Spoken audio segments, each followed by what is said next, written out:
Well, as I said, if you live by your highest values, you're willing to embrace both pain and pleasure in the pursuit.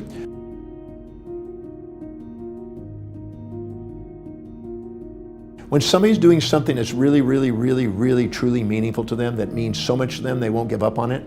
Even if there's challenges, they take it on. Even if there's difficulties, they take it on. Even if there's pains, they keep going. When I was with Nick Lowry, who's a Hall of Famer football kicker in Phoenix, Arizona not too long ago. He's one of the greatest football guys ever in the world. I mean, he's the greatest kicker ever lived. And he had broken bones and damaged knees and this and that.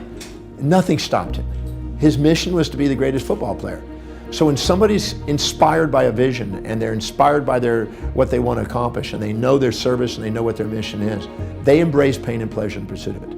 Support and challenge, ease and difficulty, all complementary opposite pairs that we face in life, nice, mean, kind, cruel, hero, villain, whatever pair of opposites there are, we embrace them both and we live by our highest value. But the second we go down to lower values, we only want one side. And people that want one side end up bipolar.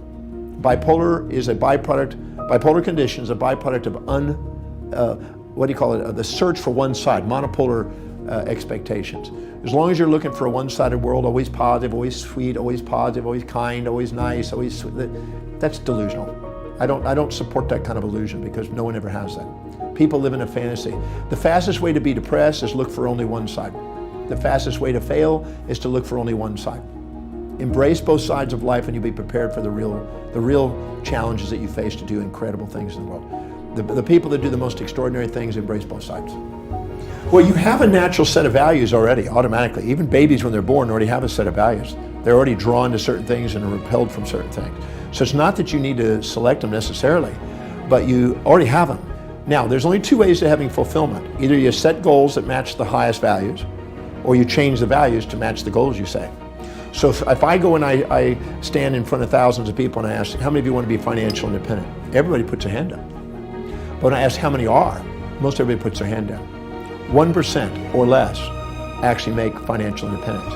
But 100% of the hands go up. So that means 99% of the people are living in a delusion. And if you ask them what are they going to do if I gave them $10 million, what would they do with their life? I guarantee you 2 to 8 million, I've done it thousands of times, 2 to 8 million of that would be spent in less than a minute. If you ask them what would they do if they had $10 million, they'd write down all the things. They'd buy that car, they'd buy that trip, they'd buy this. And it was all consumers, all depreciables, all devaluing.